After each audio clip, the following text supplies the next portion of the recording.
Good morning class. Today's topic is limitation of planning. Planning की क्या क्या सीमाएं होती हैं। मीन्स कई बार इसमें कई तरह की प्रॉब्लम्स आती हैं, हर तरह के लोग उसको सपोर्ट नहीं करते, उससे रिलेटेड क्रिटिसिज्म आते हैं और अधिकतर लोग कहते हैं कि ये टाइम और मनी का क्या है, वेस्टेज है, कि आप उसमें इतना पैसा वेस्ट करते हो। उसी को अगर आप मैनेजमेंट पे फोकस ना करके तुरंत उस काम को करते जाएंगे तो इतना पैसा या टाइम उसमें वेस्ट नहीं होगा। तो अलग अलग लोगों ने अलग अलग तरह की कंडीशन बताई है। बहुत सारी ऐसी चीज़ें हैं जिसके अकॉर्डिंग प्लानिंग को कुछ लोग जो हैं वो सही नहीं मानते हैं। फर्स्ट जो मेन लोगों की थिंकिंग है वो है अनसर्टेनिटी। मीन्स फ्यूचर में क्या होने वाला है किसी को भी नहीं पता होता है। मीन्स हमेशा अनसर्टेनिटी वाली कंडीशन बनी रहती है, इसलिए लोगों को लगता है कि जब कंटिन्यू अनसर्टेनिटी बनी रहती है तो उसके लिए प्लानिंग बनाना या पहले से सारी चीज़ों को सोच कर रखना बहुत ज़्यादा सही नहीं है। लेकिन ये हर जगह सही नहीं बैठता। अगर आप प्लानिंग के अकॉर्डिंग काम करोगे थोड़े बहुत चेंजेस उसमें होंगे, लेकिन पूरी तरह से सब चीज़ चेंज करना पड़े ऐसा बहुत कम सिचुएशन में ही होता है। फिर उसके बाद misuse of time and money. Means time और मनी का इसमें क्या होता है, मिसयूज़ होता है। मीन्स जितना खर्चा या सारी चीज़ें हम करते हैं उसके अकॉर्डिंग कई बार हमें रिज़ल्ट नहीं मिलता, ठीक है। लेकिन ये बात सही है, लेकिन हम ये नहीं कह सकते कि प्लानिंग गलत थी। यहाँ पे प्लानिंग सही थी, लेकिन प्लानिंग के अकॉर्डिंग जब हम प्रॉपर उसी फंक्शन में काम नहीं करते हैं या अपने वर्कर और एम्प्लॉय से उसके अकॉर्डिंग काम नहीं कराते, तभी हमें वैसा प्रॉपर रिज़ल्ट नहीं मिलता है। फिर difficulty in the selection of best alternative. Means बहुत सारे ऑप्शन होते हैं, उसमें से जो बेस्ट है उसका सिलेक्शन करना बहुत मुश्किल होता है और ज़रूरी नहीं कि जो उस समय बेस्ट था वो अभी भी बेस्ट रहे और जो कंडीशन है या सर्कमस्टेंस हैं वो हमेशा एक जैसे रहें। तो इन सारी चीज़ों का इफ़ेक्ट आपकी प्लानिंग में पड़ता है। तो ये भी एक इसकी क्या है, लिमिटेशन है। फिर उसके बाद नेक्स्ट है जो विश्वास होना चाहिए, ठीक है। मीन्स बिलीव नहीं होता है कि पर्टिकुलर जो भी इंफॉर्मेशन है वो सही होगी और आपके लिए वैसे ही काम आएगी जैसे बाकी लोगों के लिए काम आई थी, ठीक है। तो ये कंडीशन में भी क्या होता है, कई तरह की प्रॉब्लम इंक्रीज़ होती है। फॉर एग्ज़ाम्पल आप दूसरे ऑर्गेनाइजेशंस के या और भी अलग अलग जगह से इंफॉर्मेशन कलेक्ट करते हैं, डेटा कलेक्ट करते हैं, खुद अपने ऑर्गेनाइजेशन की पास्ट की सिचुएशन के अकॉर्डिंग डेटा कलेक्ट करते हैं, लेकिन वो इंफॉर्मेशन अभी प्रेजेंट की कंडीशन में एज इट इज़ सही बैठे उतना ज़रूरी नहीं है। तो उसके लिए जब हम प्लानिंग करते हैं तो प्रॉपर टाइम फैक्टर और बाकी सारी चीज़ों को जो चेंजेस हुए हैं उनको भी ध्यान में रखना बहुत ज़्यादा ज़रूरी होता है। फिर उसके बाद फ्लेक्सिबिलिटी होनी चाहिए किसमें, प्लानिंग में। लेकिन जनरली प्लानिंग में फ्लेक्सिबिलिटी बहुत ही कम होती है। मीन्स लोग चेंजेस के बहुत ख़िलाफ़ होते हैं। जिनको जिस तरह का काम करना शुरू कर देते हैं उनको लगता है कि अब यही एक ऑप्शन है और कोई ऑप्शन नहीं है। खुद जो मैनेजर रहते हैं या मैनेजमेंट डिपार्टमेंट रहता है वो भी जब एक सिस्टम अप्लाई कर देता है तो उसको चेंज करने के लिए वो खुद बहुत ज़्यादा सोचता है और उसी कंडीशन में कंटिन्यू चलाने की कोशिश करता है, क्योंकि उसे लगता है कि चेंज करेंगे फिर कई अलग अलग तरह की प्रॉब्लम आएंगी और हमारा काम क्या होगा, बढ़ेगा। क्योंकि वो लोग फ्यूचर से रिलेटेड अनसर्टेनिटी को लेकर घबराते हैं। फ्रस्ट्रेटिंग वर्क, ये कैसा वर्क है, फ्रस्ट्रेटिंग। ऑब्वियसली आप पूरा टाइम दिमाग लगाएंगे, कैलकुलेशन करते रहेंगे, फिर आपको प्रॉपर एक रिज़ल्ट पे पहुंचेंगे। वो भी जो रिज़ल्ट है प्रॉपर आपको सही सारी चीज़ें इन्फॉर्मेशन दें ऐसा ज़रूरी नहीं है। तो ये कैसा काम है, फ्रस्ट्रेटिंग काम है। फिर उसके बाद इसके लिए जो प्रॉपर क्या होनी चाहिए, इंटेलिजेंसी होनी चाहिए और मेंटल एबिलिटी होनी चाहिए कि आप क्विक डिसीजन लेने में कैपेबल हों, आपकी जो मेमोरी है वो बहुत ज़्यादा शार्प हो और आपको पता हो कि कहाँ पे आपने पहले क्या किया था, अब आप उसको कैसे करेंगे, कैसे उसमें चेंज करेंगे, प्रॉपर आप कैलकुलेशन कैसे करते हैं। ये सारी चीज़ों का इफ़ेक्ट भी प्लानिंग में पड़ता है। साइकोलॉजिकल बैरियर मीन्स सभी के काम करने का तरीका एक जैसा नहीं होता। मैनेजर जैसा चाहे ज़रूरी नहीं उसके अंडर में रहने वाले सारे वर्कर वैसे ही काम करके उनको दे, बल्कि उनमें कुछ ना कुछ क्या होगा, ऊपर नीचे होगा, या हम जो कैलकुलेशन करके चलते हैं वो एग्जैक्ट बैठे ऐसा ज़रूरी नहीं, क्योंकि इतने सारे एम्प्लॉई हैं, कुछ बीमार हो गए, कुछ छुट्टी पे गए, या कुछ और प्रॉब्लम आई, मशीन ख़राब हो गई, तो सारे काम में कुछ ना कुछ प्रॉब्लम रहती है। एज़ इट इज़ सारी चीज़ें नहीं होती हैं।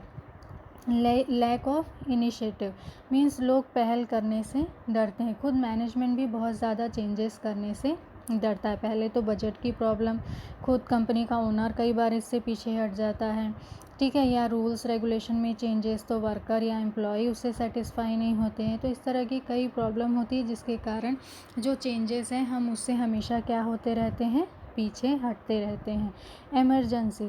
एमरजेंसी में हम प्रॉपर प्लानिंग को कभी भी फॉलो नहीं करते। इमरजेंसी वो कंडीशन होती है जिसमें हमें क्या करना पड़ता है, प्लानिंग को टोटली भूल के हमको उस कंडीशन के अकॉर्डिंग सारी चीज़ें करनी पड़ती हैं।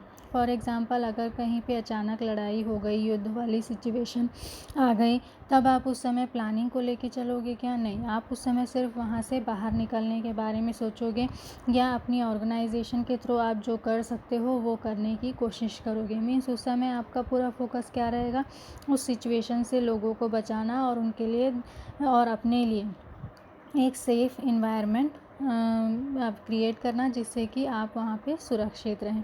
तब आप बिज़नेस या उसके प्रॉफिट या बाकी प्लानिंग के बारे में आप नहीं सोचेंगे। इस तरह से कई लिमिटेशन वाली कंडीशन होती हैं जिसके कारण हम क्या करते हैं, फोकस नहीं कर पाते प्रॉपर प्लानिंग में।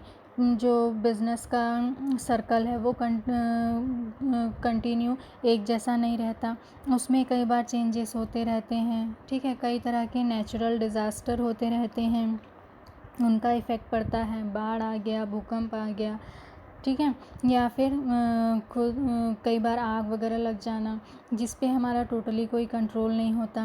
गवर्नमेंट पॉलिसीज़ चेंज हो जाती हैं जिससे आपकी चीज़ें या रॉ मटेरियल महंगी हो जाती हैं, या जो टेक्निक आप यूज़ करते हो उसमें प्रॉब्लम आ जाती है, ठीक है। तो बहुत सारी ऐसी चीज़ें हैं जो प्लानिंग को क्या कर देती हैं, लिमिटेड कर देती है। मीन्स जैसा हम प्लानिंग सोचते हैं हमको सेम वैसा रिज़ल्ट कई बार नहीं मिलता, लेकिन हम प्लानिंग को प्रॉपर अप्लाई करके उससे वो रिज़ल्ट प्रॉपर अचीव कर सकते हैं। किस कंडीशन में कर सकते हैं, जब हम सब एक साथ सोचें। मीन्स जो ओनर है वो भी सोचे, मैनेजमेंट है वो भी सोचे, वर्कर है वो भी सोचे, एम्प्लॉयज़ हैं वो भी सोचें, और उनका सबका मेन मोटिव यही होना चाहिए कि कैसे वो लोग प्लानिंग को ज़्यादा से ज़्यादा सक्सेस बनाए।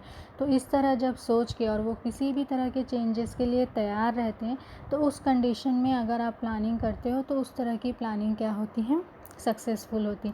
प्लानिंग करके भूल जाना या उसको प्रॉपर वे पे फॉलो नहीं कर पाना या ना कर पाना, वो उसकी मेन लिमिटेशन है, जिसके कारण हमें वो रिज़ल्ट नहीं मिलता जो रिज़ल्ट हम क्या चाहते हैं, प्रॉपर वे पे चाहते हैं। अब नेक्स्ट है जो प्लानिंग है उसको ज़्यादा से ज़्यादा इफ़ेक्टिव कैसे बनाएं, या फिर गुड प्लानिंग हम कैसे करें। इसके लिए अलग अलग लोगों ने अलग अलग कंडीशन बताई है। हेनरी फ्योल ने अलग अलग कंडीशन बताई है, डेविस ने, टेरी ने, सब ने अलग अलग कंडीशन बताई है, लेकिन हमने सबको मिक्स करके उसके अकॉर्डिंग कौन से स्टेप फॉलो करने चाहिए उसके बारे में यहाँ पे बताएं। सबसे पहले सिंप्लिसिटी, प्लानिंग कैसी होनी चाहिए, सिंपल, सबको समझ में आनी चाहिए और लोग उसको आसानी से समझ के फॉलो कर सकें। तो इस तरह की प्लानिंग होनी चाहिए। इकोनॉमिकल, जो आपकी ऑर्गेनाइजेशन है उसके लेवल को ध्यान में रखकर प्लानिंग का स्ट्रक्चर तैयार करना, मैनेजमेंट का ग्रुप क्रिएट करना। बहुत बड़ी ऑर्गेनाइजेशन नहीं है और बहुत बड़ा आप मैनेजमेंट में ताम झाम करते हो, पूरे पैसे उसमें लगा देते हो, तो ये सिर्फ आपका क्या है, वेस्टेज है, आपको रिज़ल्ट उससे वैसा नहीं मिलेगा। उद्देश्य, ऑब्जेक्टिव, प्रॉपर आपका गोल होना चाहिए कि आप क्या अचीव करना चाहते हो, कैसे अचीव करना चाहते हो, ये पहले से डिसाइडेड होना चाहिए और प्लानिंग में उसको अप्लाई करना चाहिए, तो आपको प्लानिंग का प्रॉपर रिज़ल्ट मिलेगा। फिर उसको जो भी प्लानिंग आप करते हो डिटेल्ड में करो, पहले पूरे ग्रुप के लिए प्लानिंग करो, फिर ग्रुप के अलग अलग सिस्टम जितने हैं, जितने भी पार्ट में आपने सिस्टम्स को बांटा है उनके लिए अलग अलग प्लानिंग करो। फिर उसके अंडर में जितने और सब सिस्टम हैं उनके लिए भी प्रॉपर प्लानिंग करो, और हर एक वर्कर एम्प्लॉय का जो काम है वो डिसाइडेड रहे। तो उस तरह की प्लानिंग का कोई मतलब है, अदरवाइज़ प्लानिंग का कोई मतलब नहीं होगा। फ्लेक्सिबिलिटी, प्लानिंग कैसी होनी चाहिए, फ्लेक्सिबल। जितनी ज़्यादा प्लानिंग में फ्लेक्सिबिलिटी होगी, आप उसमें जो भी अनसर्टनिटी आएगी उसके अकॉर्डिंग चेंजेस करने के लिए तैयार रहेंगे। फ्लेक्सिबिलिटी का यहाँ मतलब है आपने कई ऑप्शन रेडी करके रखे हैं और आप जानते हैं कि क्या क्या प्रॉब्लम आ सकती है। बैलेंस, जो भी प्लानिंग हो वो कैसा होना चाहिए, बैलेंस्ड होना चाहिए, और प्रॉपर उससे लोगों को पता चलना चाहिए कि क्या काम है, कैसा काम है, क्या उसका रिज़ल्ट है। स्टेबिलिटी, जो भी प्लानिंग करते हैं उसमें स्टेबिलिटी होनी चाहिए। प्लानिंग कर दिए, प्लानिंग के अकॉर्डिंग काम नहीं हो रहा है तो उस तरह की प्लानिंग का कोई भी मतलब नहीं होता है। पार्टिसिपेशन, आपने प्लानिंग की है तो फिर उसमें पार्टिसिपेट भी करो, खुद मैनेजमेंट भी उसमें पार्टिसिपेट करो, जो एम्प्लॉय हैं वो भी पार्टिसिपेट करो, मैनेजमेंट, वर्कर, ओनर, हर कोई उसमें जुड़ना चाहिए, तब उस प्लानिंग का मतलब है, अदरवाइज़ उस प्लानिंग का कोई भी मतलब नहीं है। फिर उसके बाद प्रैक्टिकेबिलिटी, मीन्स जो भी आप प्लानिंग कर रहे हैं वो इतनी हाई फाई नहीं होनी चाहिए या हवाई किले जैसी नहीं होनी चाहिए कि वो एक्चुअल में पॉसिबल ही ना हो। जो एक्चुअल में पॉसिबल हो सकता है, जितना काम एक दिन में एक वर्कर या एम्प्लॉय कर सकता है, जितना आपकी मशीन की कैपेबिलिटी है, आपकी टेक्निक कैसी है, उसके अकॉर्डिंग आप प्लानिंग बनाओगे तो आपको रिज़ल्ट वैसा मिलेगा जैसा आप चाहते हो। अदरवाइज़ पॉसिबल नहीं है कि आप कुछ भी प्लानिंग बनाएं और वो सही में हो सके। फिर उसके बाद है फ्यूचर, मीन्स फ्यूचर से रिलेटेड, ठीक है। जो भी आप प्लानिंग करते हो वो किससे रिलेटेड है, फ्यूचर से रिलेटेड। तो जब भी आप एनालिसिस करते हो तो फ्यूचर में मार्केट की क्या कंडीशन होगी, रॉ मटेरियल की क्या कंडीशन होगी, कंपटीशन की क्या कंडीशन होगी, इन सब को ध्यान में रखकर प्लानिंग करना। अभी की सिचुएशन के अकॉर्डिंग प्लानिंग करने का कोई भी मतलब नहीं होता है, ठीक है। तो इस तरह से और भी कई कंडीशंस हैं जो आपके प्लानिंग को अच्छा बना सकती हैं। ये मेन बेसिक चीज़ें हैं जिसको आप अगर प्रॉपर वे पे फॉलो करें तो आपकी जो प्लानिंग है वो सक्सेसफुल होगी। प्लस आप लॉन्ग टर्म, शॉर्ट टर्म अलग अलग तरह की प्लानिंग बनाएं और उनमें प्रॉपर कोऑर्डिनेशन करें, ठीक है। प्रॉफिट के लिए टारगेट डिसाइड करें, टर्नओवर डिसाइड करें, इकोनॉमिक और सोशल कंडीशन को ध्यान में रखें, ठीक है। और जो प्लानिंग करते